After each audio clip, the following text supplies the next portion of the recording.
Yeah, I missed a few things. Yeah, but you've been flying it. You've been flying it. You know, the other thing I got into this Banksy thing. Did you see this? Yeah. Do you know who they think Banksy is? The guy from Massive Attack. Yeah. Yeah. I was in the Banksy Museum there last week, actually, in Barcelona. Didn't actually go in. I just went into the gift shop and there was no one there, so kind of just. I didn't know Banksy had a museum. Yeah, there you go. I was thinking this news. They painted over it already. Yeah, but it looks kind of cool. They've accidentally made it cool. The government. How does Banksy get paid if no one knows who he is? Well, I guess he's obviously independently wealthy from the music. If it is the same person, he can do it. Yeah, I think was the case not pretty compelling? Oh, yeah. Because the other theory I had was that it was a collection of artists. Well, that was. You know, so it's like a movement. But how do they? It's kind of like the GA managers. This was one of the last conversations we had before we. How do they get paid? How do they get paid? How does Banksy get paid? Someone has to know who he is to pay him. Maybe they go through the art dealer. The art dealer then signs an NDA. Never reveal who Banksy is. Didn't they try and sell his most famous painting, and then he had it shredded because he wasn't going to get any money from it? Did you see in the art gallery where it sold to the highest bidder, and it shreds itself once it's sold? Ever see that video? No, I did. Yeah, it was. It was that was on purpose, right? Because that was. Yeah. There you go. They were trying to sell art that wasn't supposed to be sold. So. Okay. Then he made it more expensive. Are we talking about this as a distraction from the misery that is Ireland football? No, because you just you mentioned World Events Day at the start, and I was thinking of other things as well. And I heard about this yesterday. I was asked actually yesterday, did you hear about the Banksy thing? So I had to look it up. So it's freshly researched Banksy knowledge. But lucky we're in a state of significant depression yesterday. Yeah, I was like, now I know what it feels like to support Man United. There are striking parallels actually between supporting Manchester United and the Republic of Ireland. Very, very similar. Because there was this, the feel-good factor was there this time last week, as recently as Saturday evening. I mean, after the game, I was like, do you not feel alive? Are you not entertained? Is this like, it's a roller coaster, let's get on board. And then we just have to squeak a win against Armenia and the roller coaster can roll on to Lisbon. And how great that'll be. Like, we get to speculate about us beating Ronaldo, etc. And going up against them and Jack O'Brien. So smash him there, Jake. You've been robbed of that, actually. Yeah. You have, yeah. Then it'll be like, it doesn't matter. They're all like, oh, maybe a miracle can happen. And I've got to say, right, like, we dismissed it yesterday. We should stop talking about that. We should even pretend that there's a world in which, a simulation in which Ireland go and beats. But we did, under vaguely similar circumstances, beat Germany, who were actually better than this Portugal team at the time. Were they the world champions? We're a lot worse, so as well. Shane Long goal. I mean, look, you're Dara bringing facts and reason to my flight of fancy here. I started thinking about that too. It was like, it would be very typical if we got something against Portugal somehow. 1-0 win at the Aviva, and the last chance of the game is Ronaldo shooting high and wide, and he's exasperated. He can't believe it. Yeah. Next thing is Kelleher long kick out, full-time whistle, eruption. There's your reading in the ears moment. The problem is, I just don't know if we have that in us as characters. That's the thing, you know. You know, the reading in the ears sports section is very small, and already we have Rory at the Masters and Rory at the Irish Open. Well, there's no football in it. Yeah, but if we get something against Portugal, there would be. There would have to be, wouldn't there? Well, we'd have to qualify at the end. They'd be like, oh, disaster, joy, disaster. It would, though. It would definitely qualify if we got something from I suppose he talked to death about it, haven't he? But it's still... Oh, no. It's kind of covered we have not across the papers. Yeah. It's still this morning, 36 hours or so later. Yeah. Well, I'll do the headlines for you, Shane. Yeah. Scarred and feathered. Irish boss believes his team are paralysed by fear after a litany of qualifying failures. Like, it's now becoming a much bigger deal about not having a sports psychologist. Stand up and fight. Hamer won't throw in towel, but no disguising knockout blow is the back of the Sun. And Lost Boys is the back of the Star. Ireland's World Cup woe. Heavy lies the head. It's the shirt is too heavy for them, essentially. Is the Lost Boys. We're minnows now, and we'll stay that way until we stop having Armenias. It's the headline of Mary Hannigan's piece. And result down to old scars. It's a heavy shirt to carry.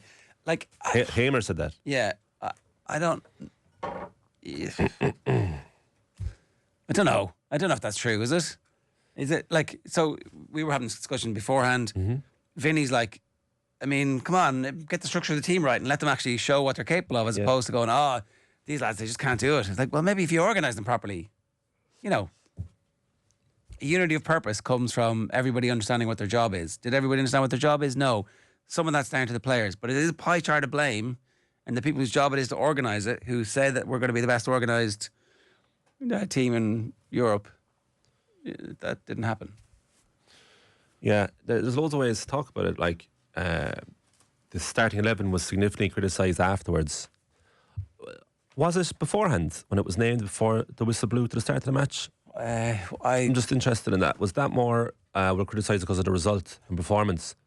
So I don't know. Like, if there was a massive online backlash, fair enough beforehand, but I don't know if people were that outraged by the team. Maybe they were. But it did seem strange not to start Adam Mead after what he had done against Hungary. Now, had we won the game against Armenia and played well, I don't think the starting 11 would have been criticised too much. That was one thing. So, like, we kind of went into oblivion by the sounds of it, and everyone's like, you know, there's not a positive word to say about Ireland at the moment, which is fair enough. But then, weirdly, they started the game well. Like, the first quarter of an hour was decent. They had 2 chances, didn't it? Evan Ferguson had a shot cleared off the line. Yeah. There was another where there was a bobbled shot. Then Jack Taylor had a shot in the half-hour mark. And that was pretty much that. Could have went down. Yeah, could have got a penalty, or could have put it under the keeper's legs. And then, you know, you're talking about it slightly differently. But the problem is, like, said it for a couple of years, there's no midfield. If you've no midfield, you're goosed.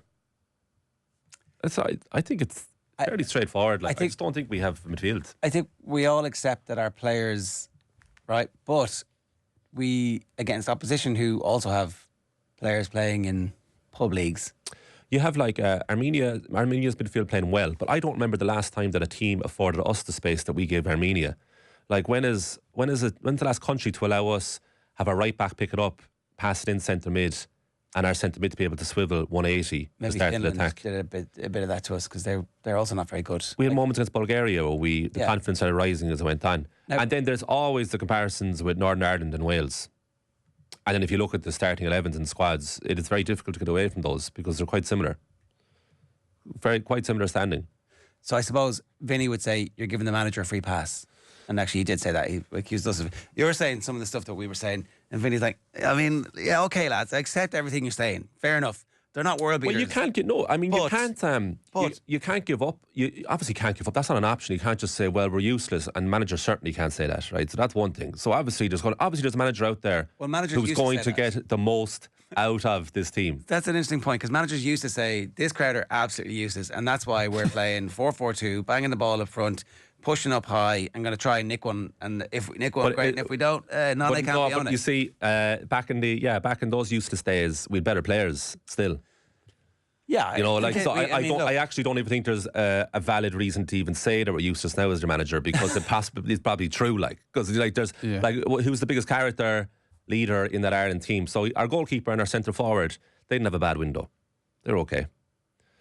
But there's a huge problem. I do wonder. Huge problem in terms of, like, name me Ireland's strongest 11.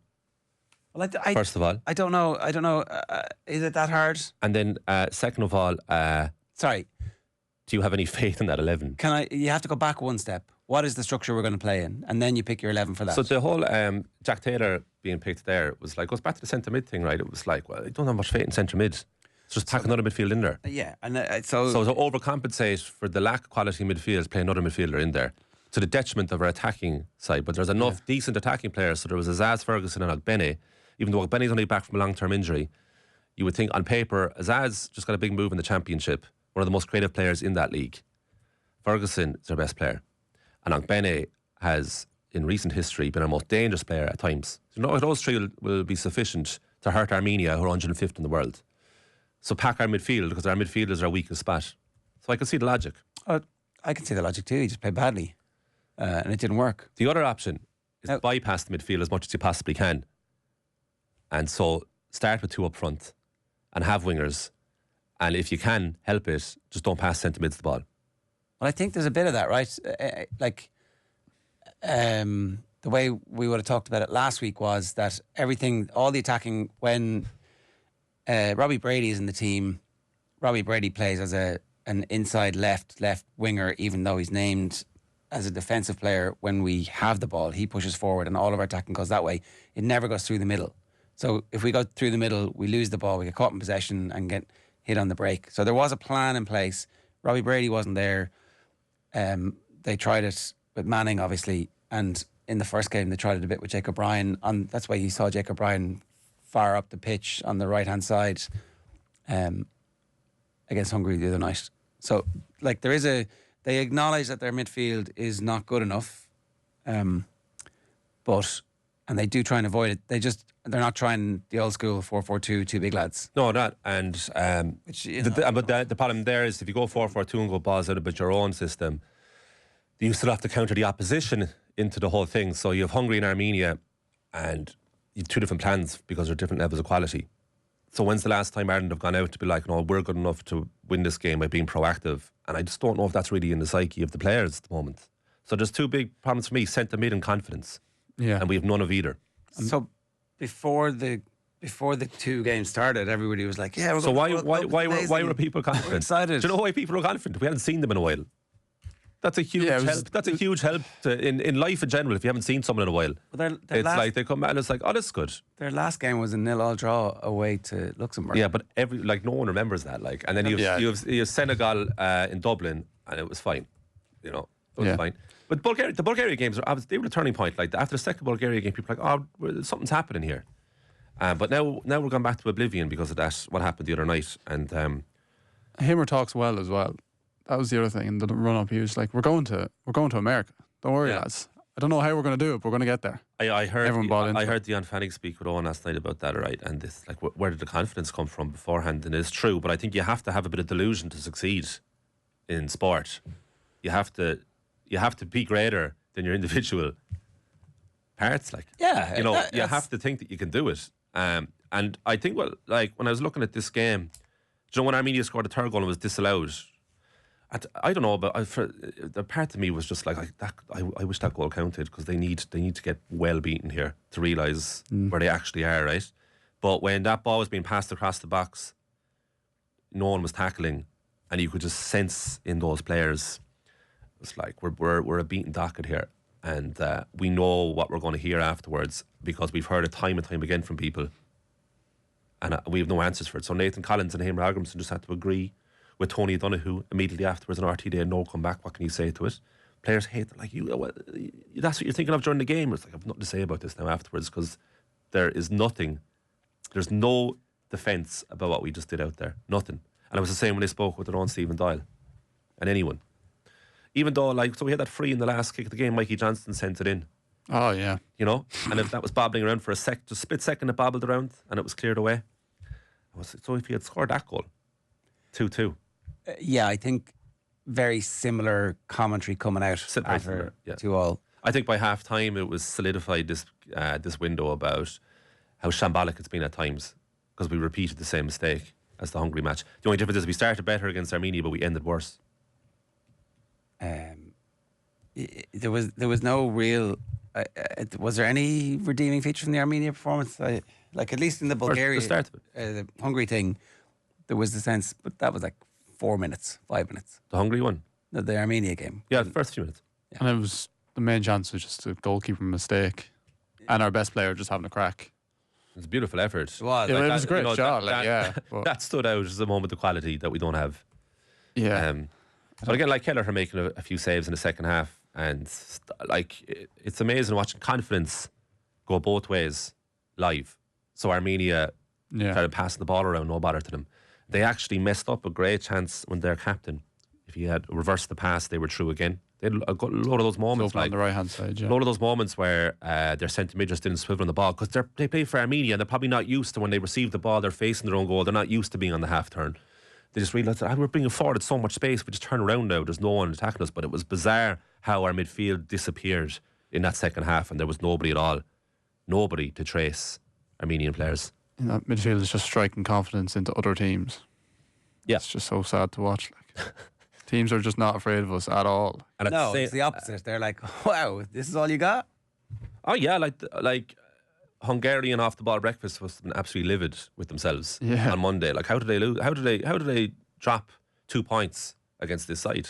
And throw away a point at home against Portugal, yeah. Like, I know, but in fairness, like, I slightly forgiven for that.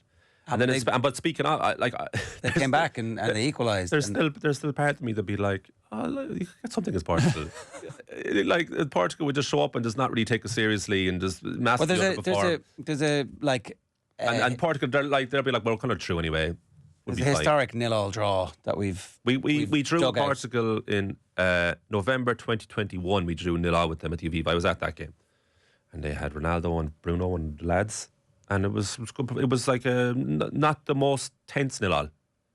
Sandy. Yeah. There's every possibility that's Stephen happens. Kenny's Republic of Ireland. But I Duffy marked away the game, yeah. So I don't think that 1 point would be enough to see us through. No, it wouldn't. No, but I could see a performance bizarrely out of nowhere, and then the aftermath. Oh, where was that against Hungary and Armenia? Well, it was like we've always had this problem. Really, is that like when we're the superior side on paper, we really struggle. Absolutely. Again, Hungary's the heartbreaking one. Really, the start of that game. If you could have a game back to start with, that Hungary match, because it was so exciting up until 7:40 p.m. on Saturday. So exciting. 7:46. No, even the first minute was looking shaky as soon as the play started. It was like, look at this. Dermot Keenan says, welcome back, Colm, with 3 clapping emojis. The Corkman is back, says Dennis Ryan, but he doesn't say, he's undecided whether or not that's a good or a bad thing. Good evening from Vancouver. A warm welcome back to my fellow Leesider. Colm, says Van CDJ. Vancouver, 8 hours behind, so it's midnight. Just coming up to midnight. Morning, lads. Welcome back, Colm, says David Concannon. The prodigal son returns. Welcome back, Colm. You missed the lack of professionalism yesterday. You were missed.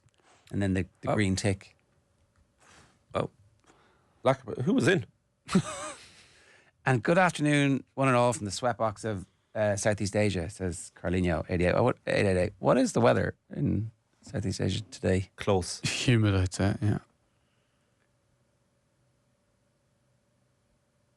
Who was in yesterday?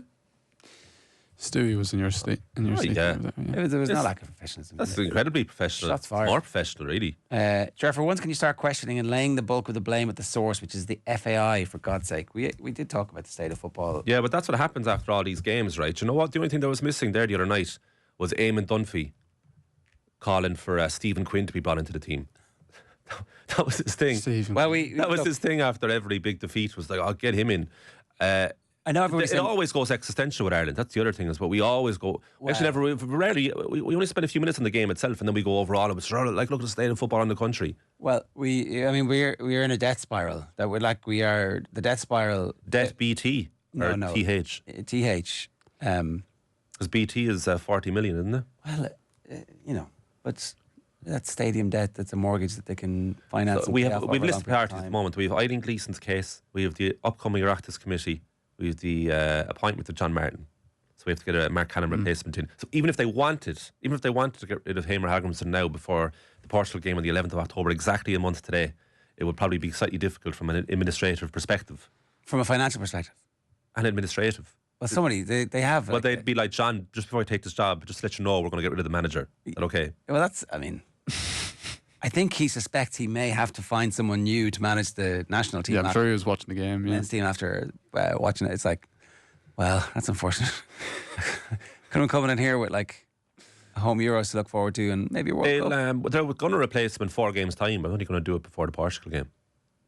Because if it happened now, they're just adding another problem. Well, at the same time, they're also. But then is that a reason not to change the manager? I don't know. I think you're changing the narrative a little bit. Like, so I don't think that Keane or Duff are the right people for the job at the moment, but I would actually be interested to see how they would get on.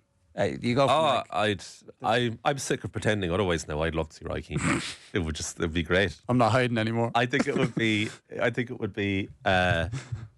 Not career suicide by any means, because Roy Keane could do what he wants, but it would be so stupid if he took it. But from his perspective, it'd be great for everyone else, though. I see people going, "Oh, he's not going to give up the Sky gig." You don't have to. It's international football. The Sky gig is around the Premier League, which is on the weekends. I don't think. And the international thing is like in between. It's like I'd say he's quite bored the rest of the time. I don't know. I'd say he's a contented man. Like, who's to say? No, I mean, that's only for one man to say. But I don't know. I'd say stick to football. Like, he's never missed an episode of stick to football. I'd say I don't think he's ever missed it, right? So he's a man for to honour his contract, right? He's not going to take the Republic of Ireland job. He's available, right? Yeah. And then and Sky as well. So he's a big fat contract at Sky.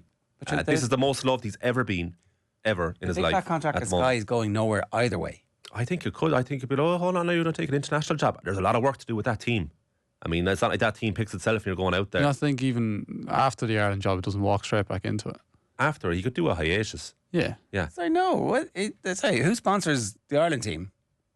So okay, so it'll be like who sponsors the Ireland team? Okay, I get you. Yeah, Sky. Yeah, but so they're like, absolutely, this is amazing. You're gonna use our mobile phone, wear our gear, and appear on the sideline of matches, which we don't have the rights to, but we might get them back. We don't have the rights. Yeah, no one's watching, so no one cares. Here, let me they just won't put care this. That he's manager. Let me just put this forward, right? Yeah, go on. Sky don't currently have the international rights. They could buy extra rights. So the rights currently are sold to a domestic partner because the government made sure that we could all watch They could easily decide to give the FAI enough money for those rights to cover those games to pay for Roy's salary. So you go to Sky and you say, if you buy these, we'll get this guy. We've talked to him. He's on board with it. And it's going to cost us this amount of money. Who says no to that? The FAI might, because of how much it would cost to get Roy Keane in. Did you not hear how I'm paying for it? I heard, yeah, but they're still going to have to pay for it in some way. I don't think there's going to be nothing. Sky will pay for it if they buy the rights. You missed my plan. I heard you. I still heard you. But like, do you think Sky would buy the rights because Roy Keane becomes Ireland manager to show the Ireland games? Well, I think do you think that they would go out of their way to do that? I think if you're thinking in an entrepreneurial way and you want Roy, which, let's face it, is going to be a bit of box office for a team that is going to struggle to sell tickets now. They might, although they've already sold the tickets. So if they appointed Roy Keane now before the 11th of October for the Portugal game, I could see them buy a one-off game, being like, "Oh, it's Roy Keane on the side." No, you do a Cristiano deal Ronaldo's playing. You do a deal. You say, as long as he's playing, as long as he's our manager, which is the rest of this campaign, and we'll revisit next year. Sky have kind of largely got out of international football. Look, and it would be a pittance to them. Like, what is it? $1 million quid. Yeah, $1.5 million to buy. It's a compelling case for sure. I imagine that the majority of Sky Sports viewers, i.e. in the UK, don't give a flute about Ireland and watching the team. But so to watch it, so you're having a superstar manager on the sideline. But Sky make loads of money in Ireland. So you're watching it, like hundreds of millions of profit. The overall case. But the overall case is like they don't show loads of stuff for everybody. They show stuff that will sell subscriptions or that is good for their market. Maybe. They're obviously not showing it for the football itself because they've chosen not to show the football itself. So they're showing it for a manager. Just on that point, that's why they got involved with the GAA. That wasn't going to do business for them in the UK. It was like we're an Irish company. We have loads of Irish employees. We're like we belong here. They did that. It did a very important piece of work for them. They got the rights. They let the rights go. The rights were unavailable. Whatever happened there. No, look, it's a good idea. It's a good idea. I just I can't see the FA putting that off, even in collaboration with Sky. It was a good idea. I wouldn't want to stain all over that. Like, it's very patronising. It was a good idea. It is a good idea. While it lasted. Yeah. No, you got excited there. I'm just saying you can make it work because you got excited as you were talking because you were coming up with it as you were speaking, and it's a good one. It is a good one. I'm being dead serious. I mean, dead serious with you. I'm being dead serious with you. Right? And you think that could happen? No. See, that's the thing. Do I think it could happen? I don't know. I mean, we've talked about the FAI. We've done. There's a comment going, we're not talking about the FAI. We've literally talked about it non-stop for the last 20 years. Yeah, that's like they said. Dion was on last night going, this is all pointless. Like it is all like deck chairs and the Titanic stuff until you actually address what needs to be addressed. I'm more than happy to talk about the FAI, but we're going to be saying the same thing, right? It's like the same thing, right? So we're kind of obsessed with football. We don't take it seriously. Don't develop players enough or well. Don't have the ball at their feet enough. Damien Duff said that a few years ago. It's bang on. Like, we just don't play enough. Yeah, lads aren't playing Kirby anymore. Maybe if that's anecdotally or statistically true, I'd believe both. Because I just don't think we have the ball at our feet enough. It's a huge thing. We don't care enough about it. We love it. Totally. But that's an ongoing conversation that, like, that even if we had beaten Armenia, we'd still be having that conversation. Do you know, like losing to Armenia is like doesn't correlate completely with someone not playing football. as a 6-year-old as much as they were in the previous generation. It's like if we had hammered Armenia, we'd still be having that conversation. Yeah, of course. Yeah, that's a huge problem in this country. Are we ever going to resolve it? That's a big question. You can see that there are steps being made. You can see the success of Shamrock Rovers is down to the fact that they got their stadium in order, that they got their academy in order, that they got good people behind the scenes. And notwithstanding the fact that that's a club that is kind of at civil war between various ownership parties where all sorts of shenanigans are happening in the background. So that's kind of the perfect example of Irish football and microcosm. How well you can do despite the fact that some people in the organisation aren't actually fully aligned. And that is kind of how all sports works. There's a perverse way to look at this, right? Look at the starting 11 the other night against Armenia, and you can pluck a good few Premier League players from it. It's like, Jesus, how have we managed? And these are Irish-born lads, not like we're getting lads of Granny or whatever. Just how have they managed to get through? The fair play to them, because it's not like we help each other here. Well, they all went before Brexit. Yeah. But Brexit is just adding to the problem that already existed, and they still managed to make it. It's a space, it is. I always got the suspicion in this country that when you were playing football as a young fella, that the adults would see it as you're only messing and dassing. So like PE in school, for example, it was like, well, that's like, it's PE day, like, sure, that's just you're just running around, like you're not studying, you're not working. Yeah. Sport is not serious. Sport is not serious, no. GAA is serious. Very serious, yeah. But soccer was like, sure, what are the odds of you going to make it? Would generally be the reaction. Why are you doing that? So what are you doing this for? Why didn't you get work on your studies, get a steady job? I always got the impression, growing up in a football mad part of Cork, that was still the overriding feeling among adults. It was like, you're just dassing, you're just messing, playing football. Even though Roy Keane had come from down the road. Even David Mitre up the road. Yeah, there are exceptions, but sure, what percentage did they make up? Yeah, less than one. There's no such thing as a soccer boarding school in this country, is there? Soccer board?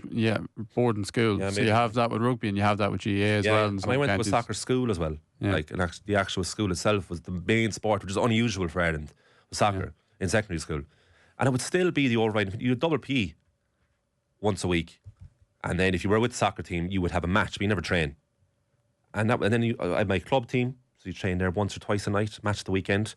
That's nowhere near enough, really.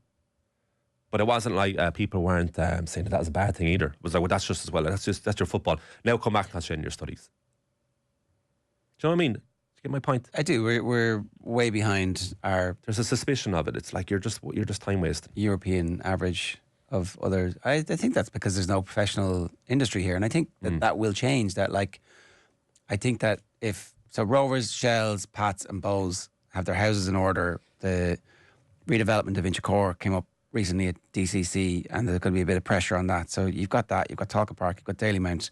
If those three things get fixed in the next 4 or 5 years, there will be hundreds of people employed in jobs that people go, oh, that's an industry where you can actually, if you go to any small town in England, the football club has a proper pitch and a training ground and stands on the four sides, and everybody goes, you can become a professional footballer and you can get paid to play in the lower leagues, and if you're any good, you can work your way up through the leagues and have an incredible lifestyle. Well, I'd like to talk to Keith Tracy about this. Like, I'm more than happy to talk about this at length because I find it fascinating. But the thing about the English thing is, like, and this is obviously something that will never change, is like they don't have the behemoth of the GEA to deal with.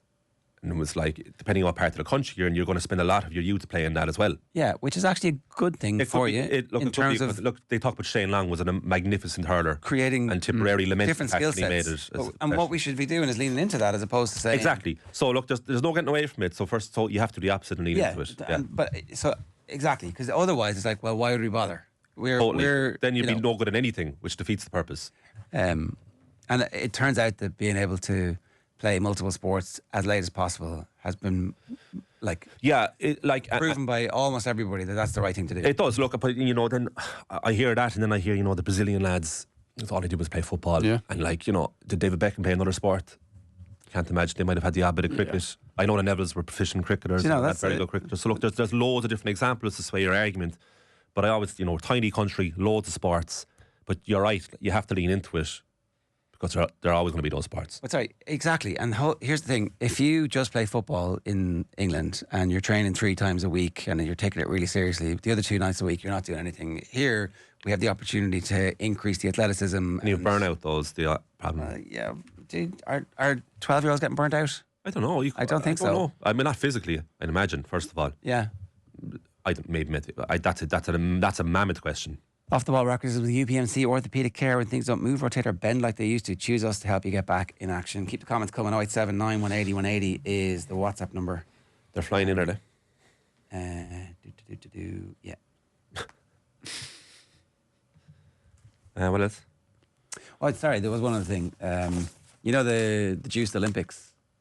I didn't realise Rob McElhenney is involved somewhere along the way, but he's making a documentary about it. I don't know if he's actually an investor or not. Oh. But Ben Proud, who won a silver at the Olympics in Paris, is the first Brit to sign up. Which does make you wonder. It's interesting, yeah. It does make you wonder, doesn't it? It's like, I don't think the sport is clean anymore, so I'm going to go and take the money. He is taking the money. He said that it's about the cash. He was stepping into a framework that challenges everything we know about performance, he said. And definitely wasn't ChatGPT, that line. It's a chance to chase the outer edge of human potential with the tools and possibilities of our time. He's gone space, is he? Yeah. He's like, the technology that's going to shrink everybody and fly you through the earth. Like, was that inner space? Yeah, that's what he's doing. No, he's just juicing to the gills. That's just the premise of the movie Icarus, really, isn't it? Let's see how good I can get without having to work for it. Yeah, so I don't know when this is. The enhanced games is going to take place. That's interesting, yeah. Rob McElhenney, fascinating guy. Yeah, he's so interesting. He's the brains, the co-brains behind Always Sunny, of course. It's the three lads, but it's really him. He went through a body transformation, didn't he? He did it on purpose. Do you know what he did? Did you watch Always Sunny? I've seen it. Do you watch it? I've seen clips and bits, yeah. I've never sat down and watched it, though. People will know the exact series I'm talking about, but he balloons his character. He goes massive. It's about like 10 years ago or so, and he's massively overweight, and he did it. He methoded it, like he actually did it, and they were really worried about him, but he did it for his character. And then he went from being huge to being the chiseled guy he is now. Before that, he was kind of just an average-looking guy. He's a man of extremes. And is the chiselling entirely natural, or did he, I don't know. I don't know about that. Maybe it's part of his enhanced games documentary, what he did. Yeah, very interesting guy. Raised by two women. Okay. You know that? Yeah. How lucky we became. Now, what inspiring the dopers to dope. So Ben Pratt has spoken with Matt Lawton. You can read that. I'm sure it'll be aggregated elsewhere if you're not a London Times subscriber. But obviously he's gone from athletics now, or he's gone from swimming at like international level, because you can't do the enhanced games and then go back. I've been lacking motivation since Paris, trying to find the reason to carry on to LA. This seemed very exciting. I want to be the fastest man in the water. I've been training for the last 10 years to do that. And there's the whole monetary aspect of it. So obviously he'll lose his funding from British swimming. I haven't seen the figure yet for how much he's actually going to get for it, but maybe people want to see this. Maybe everybody will watch this. They'll stick it on. It'll be free on some streamer that you already pay for, and you'll sit at home and you'll go, I'll watch these guys swim slightly faster than other people. Is that interesting? I don't know. They've always had categories in bodybuilding competitions where you have clean and you have the dopers. Did they? Yeah. Yeah. And it is interesting, but that's a completely different type of competition, though. This feels like, if you're watching it, do you get the same enjoyment out of it? You're not just like, okay. I wouldn't cheer for you in the Olympics. The thing is that you can have two athletes, they can take the same drugs, and the drugs will impact them both differently. So it's not actually, it's not like, it's fair because they're all doping. It's like, well, it's not really, because some of them are going to respond. Some people respond. We can both have a headache and take paracetamol, and it'll cure mine, not yours, all the time. Because there's people respond differently to different drugs.